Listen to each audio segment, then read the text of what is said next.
Hello guys, this is Manpreet. Welcome to Satyam education hub. आशा है आप सभी अच्छे होंगे। अगर आप हमारे चैनल पर पहली बार विजिट कर रहे हैं तो हमारे चैनल को सब्सक्राइब कर लेटेस्ट वीडियो नोटिफिकेशन के लिए बेल आइकन हिट कर दीजिएगा। साथ ही अगर आप इस वीडियो का PDF प्राप्त करना चाहते हैं तो आप हमारे टेलीग्राम चैनल को ज्वाइन कर सकते हैं, जिसका लिंक नीचे डिस्क्रिप्शन बॉक्स में दे दिया गया है। आज हम बात करने वाले हैं हमारे स्टैटिक जीके सेट 4 के बारे में। तो चलिए वीडियो स्टार्ट करते हैं। फर्स्ट क्वेश्चन है, निम्न में से कौन सी जोड़ी का सही मिलान किया गया है। इसमें आपको कुछ नेशनल पार्क दिए गए हैं, साथ ही उनके राज्य दिए गए हैं और आपको इसमें ये बताना है निम्न में से कौन सा सही मिलान किया गया है। पहला है नोकरेक नेशनल पार्क। देखिए, जो नोकरेक नेशनल पार्क है यह मेघालय में स्थित है, सिक्किम में नहीं है। बांदीपुर नेशनल पार्क असम में न होकर यह कर्नाटका में है। बेतला नेशनल पार्क यह महाराष्ट्र में नहीं है बल्कि ये झारखंड में है। अगर बात करें हम बालपखरम नेशनल पार्क की, तो ये जो नेशनल पार्क है यह मेघालय में स्थित है। तो यहाँ जो सही मिलान किया गया है वो है option number D, Balpakram national park Meghalaya में। नेक्स्ट क्वेश्चन, डैश को भारतीय नागरिक उड्डयन का जनक कहा जाता है। देखिए, जो भारतीय नागरिक उड्डयन का जनक है यह प्रसिद्ध भारतीय उद्योगपति JRD टाटा को कहा जाता है, यानी कि जहांगीर रतनजी दादाभाई टाटा। इनका जन्म पेरिस में हुआ था और इन्होंने टाटा एयरलाइंस की स्थापना की थी। साथ ही इन्हें पद्म विभूषण और भारत रत्न से सम्मानित भी किया जा चुका है। तो यहाँ हमारा राइट आंसर हो जाएगा option number C, Jehangir Ratanji Dadabhoy Tata, यानी कि JRD Tata. Next question, interpreter of maladies पुस्तक के लेखक कौन हैं। तो देखिए, जो जुम्पा लाहिड़ी हैं इन्होंने लिखी है बुक इंटरप्रेटर ऑफ मालाडीज। तो राइट आंसर है option number B, Jhumpa Lahiri. Next question, बाल चक्र संघ की स्थापना किसने की, जहां बच्चों को बुनाई और कताई करना सिखाया जाता है। देखिए, जो बाल चक्र संघ है यह स्थापित किया गया था वानर सेना के रूप में। जो इंदिरा गांधी थी, भारत की पहली महिला प्रधानमंत्री, इन्होंने जब ये बाल्यावस्था में थे तब इन्होंने भारत की आज़ादी की लड़ाई में अपना भागीदारी निभाने के लिए एक वानर सेना गठित की थी, जिसको बाद में बाल चक्र संघ कह दिया गया था। तो इसका राइट आंसर है Indira Gandhi, option number C. अगर हम बात करें विनोबा भावे की, तो इन्होंने भारत में भूदान आंदोलन 1951 को शुरू किया था, जो कि भूमि सुधार आंदोलन था। अगर बात करें सरोजिनी नायडू की, तो इन्हें भारत की कोकिला के नाम से जाना जाता है। साथ ही यह INC की प्रथम भारतीय महिला अध्यक्ष थी। नेक्स्ट क्वेश्चन, निक्टोफोबिया का अर्थ होता है। देखिए, जो निक्टोफोबिया है इसका अर्थ होता है अंधेरे से डर लगना। अगर बात करें हम जानवरों से डर की बात, तो इसे कहा जाता है जूफोबिया और नीथों को कहा जाता है पक्षियों से डरना। तो यहाँ राइट आंसर है ऑप्शन नंबर ए, अंधेरे से डर। नेक्स्ट क्वेश्चन, भीम का विस्तारित रूप है। ये जो लोगो है ये भीम ऐप का है। भीम ऐप को लॉन्च किया गया था 30 दिसंबर 2016 को। ये जो एप्लीकेशन है ये एक भारतीय मनी जो पेमेंट है इसका एक एप्लीकेशन है और इसकी फुल फॉर्म है भारत इंटरफेस फॉर मनी। तो इसके बारे में यह गवर्नमेंट एग्जाम्स में इसका क्वेश्चन भी पुट किया गया है कि जो भीम एप्लीकेशन है इसको कब लॉन्च किया गया था। तो ध्यान रखिएगा, इसको किया गया था 30 दिसंबर 2016 को। नेक्स्ट क्वेश्चन, श्वसन दर का मापन निम्नलिखित में से किस यंत्र के द्वारा किया जाता है। देखिए, जो हमारी श्वसन दर है इसका मापन किया जाता है स्पायरोमीटर के द्वारा। स्फिग्नोमीटर की अगर हम बात करें तो इसके द्वारा मापन किया जाता है हमारे ब्लड प्रेशर का।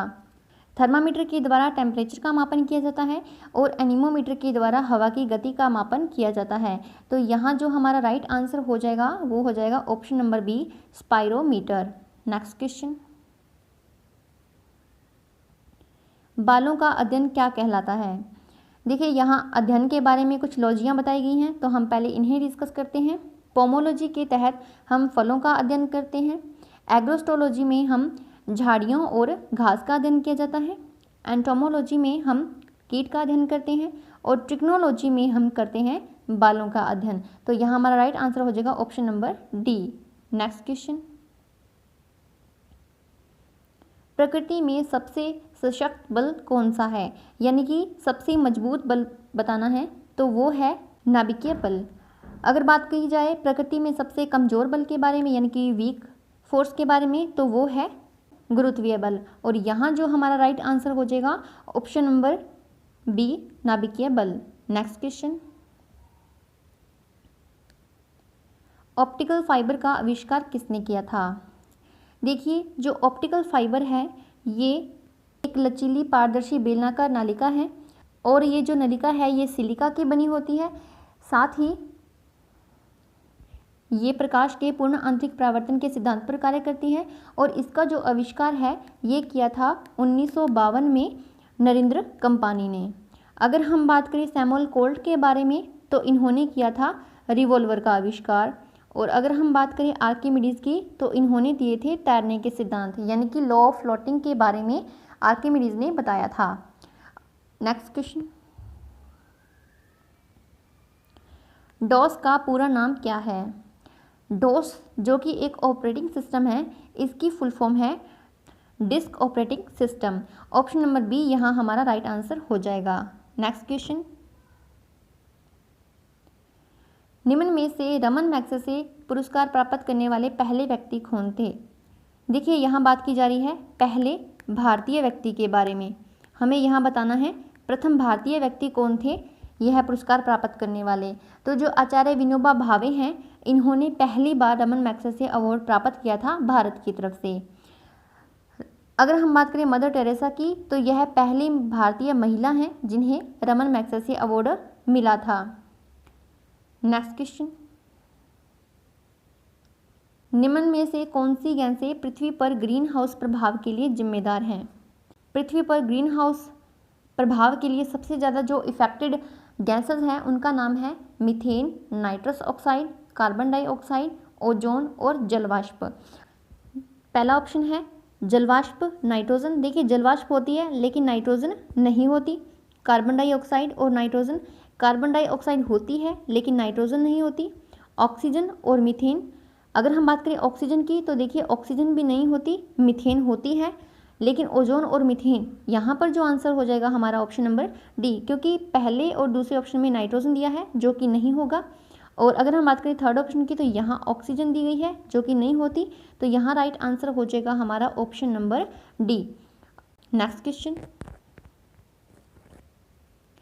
असंभव शब्द सिर्फ बेवकूफ़ों के शब्दकोश में पाया जाता है। ये जो शब्द हैं ये किसने कहे हैं? देखिए, ये जो शब्द हैं ये फ्रांस के एक नेता थे नेपोलियन बोनापार्ट। इन्होंने ही ये शब्द कहे थे कि असंभव शब्द है वो बेवकूफ़ों का शब्दकोश में पाया जाता है। अगर हम बात करें विंस्टन चर्चिल के बारे में तो देखिए, ये 1942 के समय में जब भारत छोड़ो आंदोलन की शुरुआत की गई थी, तब उस समय ये प्रधानमंत्री थे ब्रिटेन के। साथ ही इन्होंने महात्मा गांधी को अर्धनग्न फकीर के नाम से भी पुकारा था। अगर बात करें आइजनहोवर की तो ये अमेरिका के पूर्व राष्ट्रपति हैं। तो यहाँ राइट आंसर होगा हमारा option number A, Napoleon Bonaparte. Next question, पृथ्वी पर ऋतु परिवर्तन किस कारण होता है? देखिए, अगर बात की गई है यहाँ पर पृथ्वी पर ऋतु परिवर्तन के बारे में, तो जो ऋतु परिवर्तन होता है वो होता है पृथ्वी की परिक्रमा के कारण। अगर हम बात करें यहाँ पृथ्वी के घूर्णन के बारे में तो पृथ्वी के घूर्णन के कारण दिन और रात का निर्माण होता है, साथ ही ताप का अंतर भी होता है। और साथ ही अगर बात करें कि जो चांद द्वारा पृथ्वी पर जो फोर्स लगाया जाता है उसे क्या कहा जाता है, तो उसे टाइडल फोर्स कहते हैं। साथ ही जो पृथ्वी पर तूफान आते हैं उसका कारण होता है कैरियोलिस बल। तो यहाँ हमारा राइट आंसर होगा option number B. Next question,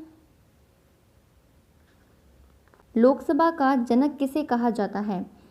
देखिए, यहाँ बात की गई है लोकसभा के बारे में, तो हम पहले इसी के बारे में ही डिस्कस कर लेते हैं। भारतीय संविधान में जो संसद है उसके कुल 2 सदन हैं, एक तो है लोकसभा और दूसरी है राज्यसभा। अगर बात कर ली जाए कि संसद के कितने भाग हैं, तब हम बात करेंगे 3 के बारे में, क्योंकि एक है लोकसभा, एक है राज्यसभा और एक है प्रेसिडेंट। यह भारतीय संविधान का निचला सदन है और इसके बाद इसका जो जनक है वो है जी.वी. मावलकर। नेक्स्ट क्वेश्चन, मानव विकास सूचकांक के द्वारा 1990 में विकसित किया गया था। देखिए, जो मानव विकास सूचकांक है इसका जो उपयोग किया जाता है वो देशों को मानव विकास के आधार पर आंकने के लिए किया जाता है। इसके ही आधार पर यह बताया जाता है कि कोई देश कितना डेवलप्ड है या कितना विकासशील है या फिर गरीब है या फिर अविकसित है। जो ये सूचकांक दिया था ये दिया था पाकिस्तानी अर्थशास्त्री महबूब उल हक और भारतीय अर्थशास्त्री अमर्त्य सेन ने। यहाँ राइट आंसर हो जाएगा option number D. Next question, Rajgir में भगवान बुद्ध की प्रतिमा निम्न में से कौन सी झील के बीच में स्थित है। देखिए, जो भगवान बुद्ध हैं इनका जन्म हुआ था 563 BC में और इनकी जो मृत्यु हुई थी वो हुई थी 483 BC में।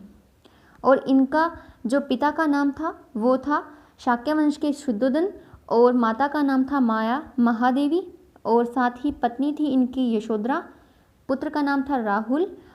देखिए, इनके जो प्रतिमा है वो बिहार के राजगीर में घोड़ा कटोरा नामक झील के अंदर स्थित है और जो ये झील है ये पांचों तरफ से 5 पहाड़ियों से घिरी हुई है। तो यहाँ जो राइट आंसर है वो हो जाएगा option number D. Next question, निम्न में से कौन सा दुनिया का सबसे बड़ा दूसरा द्वीप है। देखिए, यहाँ बात की गई है दुनिया के सबसे बड़े द्वीप के बारे में। तो पहले हम बात करते हैं कि द्वीप क्या होता है। देखिए, यह एक वह क्षेत्र जो चारों तरफ से पानी से घिरा हुआ हो उसे कहा जाता है द्वीप। अगर बात करें दुनिया के पहले सबसे बड़े द्वीप के बारे में तो वो है ग्रीनलैंड द्वीप जो कि डेनमार्क के अंडर में आता है। लेकिन यहाँ बात की गई है दूसरे द्वीप के बारे में जो कि है न्यू गिनी द्वीप और यह जो द्वीप है यह दक्षिण पश्चिमी प्रांत के क्षेत्र में है। अगर बात करें तो ऑस्ट्रेलिया के उत्तर में स्थित है। तो यहाँ जो पूछा गया है कि दुनिया का दूसरा सबसे बड़ा द्वीप तो वो हो जाएगा न्यू गिनी द्वीप। ऑप्शन नंबर डी हमारा राइट आंसर होगा। नेक्स्ट क्वेश्चन,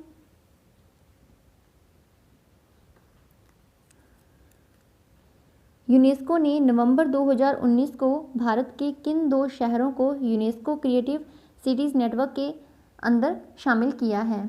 देखिए, यूनेस्को क्रिएटिव सिटीज़ नेटवर्क है इसको 2004 में लॉन्च किया गया था और यह यूनेस्को का ही एक प्रोजेक्ट है। इसके तहत 2019 को हैदराबाद और मुंबई को भारत की तरफ से इनको शामिल किया गया है। मुंबई को फिल्म इंडस्ट्री में और हैदराबाद को पाक कला के क्षेत्र में इस नेटवर्क में शामिल किया गया है। तो यहाँ राइट आंसर है ऑप्शन नंबर डी, मुंबई और हैदराबाद। नेक्स्ट क्वेश्चन, तमिलनाडु के कुडनकुलम परमाणु संयंत्र भारत और कौन से देश के बीच का एक संयुक्त उद्यम है। देखिए, जो कुडनकुलम परमाणु संयंत्र है यह भारत के तमिलनाडु राज्य में स्थित है। इसे 1988 में लॉन्च किया गया था। भारत के उस समय जो प्रधानमंत्री थे राजीव गांधी और जो रूस के प्रधानमंत्री थे मिखाइल गोर्बाचेव, इनके बीच में एक प्रोजेक्ट साइन किया गया था भारत और रूस के बीच में। तो यहाँ ऑप्शन आंसर हो जाएगा D number. Next question, Mahatma Gandhi का सचिव के नाम से किसे जाना जाता है। जो सुशीला नैयर हैं जो कि महात्मा गांधी की निजी चिकित्सक थी, गोपाल कृष्ण गोखले महात्मा गांधी के राजनीतिक गुरु थे और महादेव देसाई जो हैं ये थे महात्मा गांधी के सचिव। तो यहाँ राइट आंसर है option number D, Mahadev Desai. इन्हें ही जाना जाता है महात्मा गांधी के सचिव के नाम से। नेक्स्ट क्वेश्चन, निम्न में से किसका उपयोग घनत्व नहीं है। यहाँ पर बात की जा रही है विशिष्ट घनत्व के बारे में। तो आपको यहाँ बताना है कि विशिष्ट घनत्व को मापना के लिए किसका प्रयोग किया जाता है। देखिए, हाइग्रोमीटर का प्रयोग किया जाता है आर्द्रता को मापने के लिए और फेदोमीटर के द्वारा हम समुद्र की गहराई को मापते हैं और एनीमोमीटर के द्वारा हवा की गति और उसकी शक्ति का मापन किया जाता है। लेकिन जो पिक्नोमीटर है इसके द्वारा हम मापन करते हैं विशिष्ट घनत्व का। तो यहाँ राइट आंसर है option number D. Next question, दक्षिणी अमेरिका की सबसे ऊंची चोटी माउंट एकांकागुआ के शिखर पर पहुंचने वाली दुनिया की सबसे कम उम्र की लड़की कौन है? देखिए, जो माउंट एकांकागुआ है यह दक्षिणी अमेरिका की सबसे ऊंची चोटी है और इसकी जो हाइट है वो है 6962 मीटर है। हम पहले ऑप्शंस को डिस्कस करते हैं। जो अरुणिमा सिन्हा है यह पहली भारतीय दिव्यांग हैं, साथ ही ये पूर्व वॉलीबॉल खिलाड़ी हैं जिन्होंने माउंट एवरेस्ट को फतेह किया है। मालावथा पूर्णा है, ये 2014 में दुनिया की यंगेस्ट गर्ल थी जिन्होंने 13 साल और 11 महीने की आयु में माउंट एवरेस्ट को फतेह किया था। अगर हम बात करें काम्या कार्तिकेयन की, तो ये मुंबई की एक छात्रा हैं, 7वीं कक्षा की और 13 साल की है ये मात्र। इन्होंने इस चोटी को फतेह किया है। तो यहाँ जो राइट आंसर है वो है काम्या कार्तिकेयन। इन्होंने ही यह रिकॉर्ड बनाया है दुनिया की सबसे कम उम्र की पर्वतारोही होने का, जिन्होंने माउंट एकांका की सबसे ऊंची चोटी को फतेह किया है। नेक्स्ट क्वेश्चन, दुनिया का पहला बुलेट प्रूफ हेलमेट किस देश के द्वारा विकसित किया गया है? देखिए, ये हेलमेट है, ये जो हेलमेट है ये है बुलेट प्रूफ और यह दुनिया का पहले ऐसे हेलमेट हैं जो कि बुलेट प्रूफ हैं। इन्हें अगर 10 मीटर की दूरी से AK-47 के द्वारा शूट किया जाए तब भी इसमें कोई नुकसान नहीं होता। तो यह विकसित किया गया है भारत के द्वारा। भारतीय सेना ने इसको डिज़ाइन किया है और इसका जो डिज़ाइन किया गया है ये किया गया है जनरल अनूप मिश्रा के द्वारा। तो यहाँ राइट आंसर है ऑप्शन नंबर डी, भारत के द्वारा। Next question, my journey transforming dreams into actions पुस्तक किसके द्वारा लिखी गई है? ये जो पुस्तक लिखी गई है ये लिखी गई है APJ अब्दुल कलाम के द्वारा। देखिए, जो APJ अब्दुल कलाम थे ये थे हमारे देश के 11वें राष्ट्रपति। साथ ही अगर हम बात करें मौलाना अबुल कलाम आज़ाद के बारे में तो ये हमारे देश के पहले फॉर्मर एजुकेशन मिनिस्टर रहे हैं। तो यहाँ राइट आंसर है option number C, APJ Abdul Kalam. Next question, Nandan block print नामक रंग बिरंगी वह कला जिसमें फैब्रिक पर रूपांकनों के सुशोभित और संरेखित विन्यासों का उपयोग किया जाता है, यह कौन से राज्य के तारापुर गांव में देखी जाती है? देखिए, ये जो ब्लॉक प्रिंट है ये आप इसको यहाँ देख सकते हैं। यह जो तारापुर गांव है महाराष्ट्र में स्थित है, इसका यहाँ का ये फेमस प्रोडक्ट है। तो यहाँ राइट आंसर है option number C. Next question, Bharat में सूचना के अधिकार को कब लागू किया गया था? देखिए, यहाँ बात की गई है सूचना के अधिकार के बारे में, तो पहले हम इसी को डिस्कस कर लेते हैं। इसका जो उल्लेख है ये भारतीय संविधान के जो मौलिक अधिकार हैं उसके अंतर्गत इसका उल्लेख किया गया है अनुच्छेद 19 में। अगर बात करें तो इसके लिए एक्ट लाया गया था पहले 2002 में, लेकिन 2003 में इसको राष्ट्रपति के द्वारा मंजूरी ना मिलने के कारण यह रद्द हो गया था। 2005 में एक नया सूचना के अधिकार का एक्ट लाया गया था जिसको 15 अक्टूबर 2005 को राष्ट्रपति ने मंजूरी दी थी और यह 12 जून 2005 को लागू हो गया था। यहाँ पर बात की गई है सूचना के अधिकार को कि यह कब लागू हुआ था, तो यहाँ राइट आंसर हो जाएगा ऑप्शन नंबर डी, 12 जून 2005 को। आपको मुझे ये बताना है कि विश्व में सबसे पहले सूचना का अधिकार देने वाला देश कौन सा था और यह कब दिया गया था। नेक्स्ट क्वेश्चन, निम्न का सही मिलान कीजिए। देखिए, ये मिलान नहीं है, यहाँ मिलान है। एक तरफ दिए गए हैं आपको हड़प्पा स्थल जो कि हड़प्पा सभ्यता से संबंधित हैं और इनके पूछे गए हैं आपसे आधुनिक नाम। आपको इनका सही मिलान करना है। पहला है धोलावीरा जो कि गुजरात में स्थित है, राखीगढ़ी जो कि हरियाणा में स्थित है, बीरडाना हरियाणा में और भोगवा गुजरात में। जो धोलावीरा है इसको कहा जाता है वर्तमान में कादिर टापू। राखीगढ़ी है इसको कहा जाता है हरियाणा का हिसार। भिरडाना को बोला जाता है और भोगवा को बोला जाता है सौराष्ट्र। तो यहाँ हमारा राइट आंसर हो जाएगा 3 2 1 3 2 4 1। तो ये राइट आंसर है option number D. Next question, निम्न में से कौन सा सही सुमेलित नहीं है। यहाँ आपको कुछ कंपनीज के नाम बताए गए हैं और उनका क्षेत्र बताया गया है, तो आपको यहाँ सही सही मिलान करना है और आपको यहाँ बताना है कि कौन सा सुमेलित नहीं है। पहले बात करते हैं हम टिस्को के बारे में। तो टिस्को की फुल फॉर्म है Tata iron and steel company limited. इसकी स्थापना की गई थी 1907 को। इसका हेडक्वार्टर है कोलकाता में। अगर बात करें हम बाल्को की, तो इसकी फुल फॉर्म है भारत एल्युमिनियम कंपनी लिमिटेड। इसकी स्थापना हुई थी 1965 के समय में और इसका जो हेडक्वार्टर है वो है नई दिल्ली में।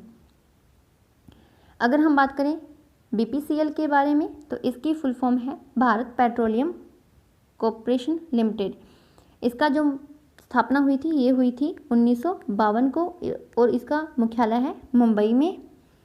अगर हम बात करें बेल के बारे में, तो देखिए इसकी फुल फॉर्म है भारत इलेक्ट्रॉनिक लिमिटेड और इसकी जो स्थापना हुई थी वो हुई थी 1954 को और इसका हेडक्वार्टर है बेंगलुरु में। तो यहाँ जो हमारा राइट आंसर हो जाएगा बीपीसीएल रसायन के क्षेत्र में नहीं है, जबकि ये पेट्रोलियम के क्षेत्र में है। नेक्स्ट क्वेश्चन, निम्न में से कौन सी झीलें लद्दाख में हैं। आपको यहाँ कुछ झीलों के नाम दिए गए हैं और आपको ये बताना है कि कौन सी झीलें हैं जो लद्दाख में हैं। पहली है तसोंकार झील, बिल्कुल ये लद्दाख में स्थित है। पागोंग तसो ये भी लद्दाख में है। तसोंगगो ये लद्दाख में नहीं है क्योंकि ये जो स्थित है ये चाइना ऑक्यूपाइड तिब्बत में है। तसो मोरिरी ये भी लद्दाख में स्थित हैं। तो देखिए जो 1 2 और 4 हैं ये झीलें लद्दाख में स्थित हैं। तो ऑप्शन हो जाएगा हमारा सी राइट। नेक्स्ट क्वेश्चन, कौन से एकमात्र अभिलेख में अशोक ने स्वयं को मगध का राजा बताया है। देखिए अशोक का एक अभिलेख है जयपुर में बाबरा अभिलेख। इसमें अशोक ने स्वयं को मगध का राजा बताया है। अगर हम बात करें बाराबर गुफा अभिलेख के बारे में, तो ये है बिहार में स्थित। जो मास्की अभिलेख है यह कर्नाटका में स्थित है और जो गुर्जरा अभिलेख है यह एमपी में स्थित है। तो यहाँ जो हमारा आंसर हो जाएगा वो हो जाएगा ऑप्शन नंबर ए। इसमें अशोक ने खुद को मगध का राजा बताया है। नेक्स्ट क्वेश्चन, मर्सिडीज कप कौन से खेल से संबंधित है। देखिए जो मर्सिडीज कप है यह गोल्फ से संबंधित है। ऑप्शन सी हमारा राइट आंसर हो जाएगा। नेक्स्ट क्वेश्चन, वाटरलू कहाँ स्थित है। देखिए 1815 के समय में एक युद्ध लड़ा गया था, वाटरलू का युद्ध, जो कि फ्रांस में लड़ा गया था नेपोलियन बोनापार्ट और ब्रिटेन के बीच में।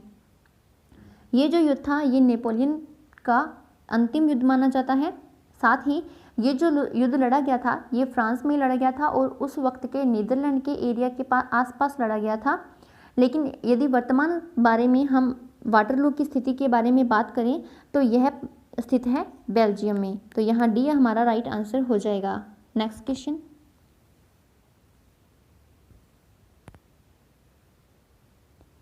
निम्न में से कौन सा कथन गलत है।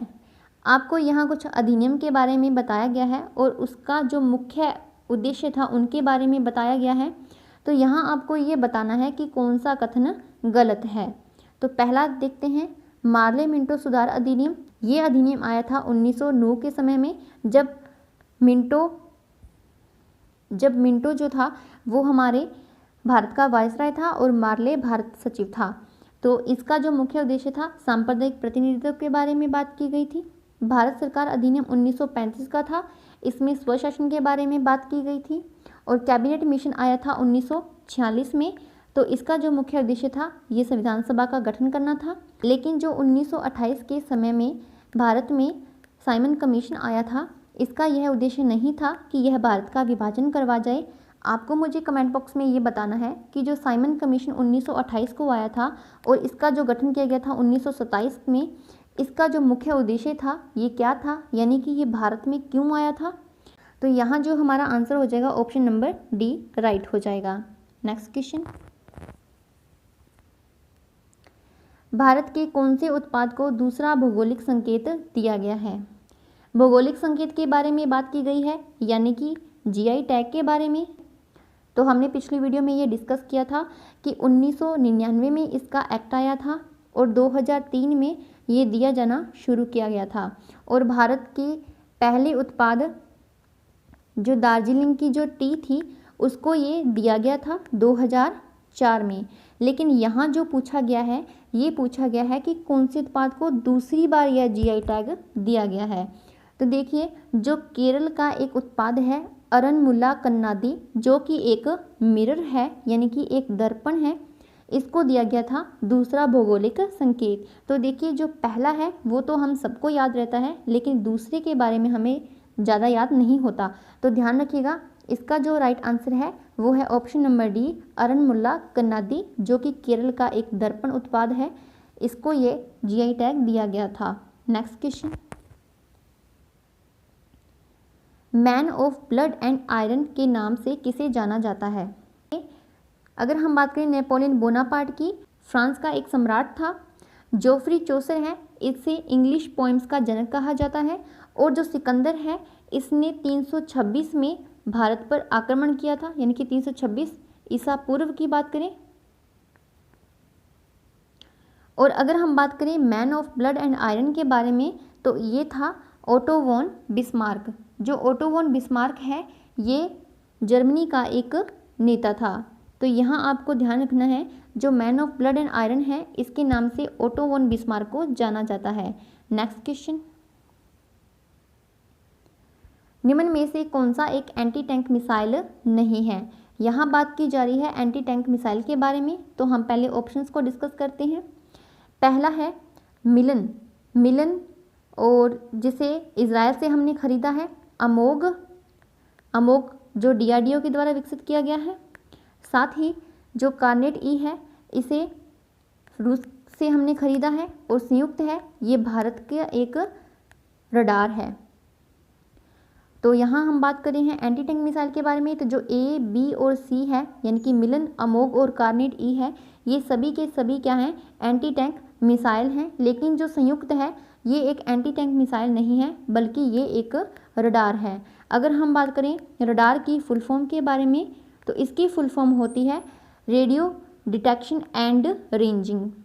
तो यहाँ राइट आंसर है ऑप्शन नंबर डी संयुक्त, जो कि एक रडार है। नेक्स्ट क्वेश्चन, परमाणु संरचना का सर्वप्रथम मॉडल किसने दिया था। देखिए, जो डॉल्टन है, इन्होंने दिया था परमाणु संरचना का प्रथम मॉडल। तो यह राइट आंसर हो जाएगा option number D. Next question, अर्ग डैश का मात्रक है। देखिए, अगर हम बात करें अर्ग के बारे में, तो जो सीजीएस पद्धति है, इसमें जो अर्ग है ये है ऊर्जा का मात्रक। अगर हम बात करें एमकेएस पद्धति के बारे में, तो इसमें जो ऊर्जा है उसको कहा जाता है जूल। उसमें जूल से ऊर्जा को डिनोट किया जाता है। अगर हम बात करें जो 1 जूल है वो कितने अर्ग के बराबर होता है, तो आंसर होगा 10 की पावर 7 अर्ग के बराबर होता है। अगर हम बात करें बल के बारे में, तो बल का जो एमकेएस पद्धति में मात्रक है वो है न्यूटन। और द्रव्यमान का एमकेएस पद्धति में मात्रक है केजी। और भार का मात्रक है न्यूटन। देखिए, जो फोर्स है यानी कि बल है और जो भार है, इनका मात्रक सेम है। कौन सी पद्धति में, एमकेएस पद्धति में। तो यहाँ राइट आंसर है हमारा ऑप्शन नंबर ए ऊर्जा।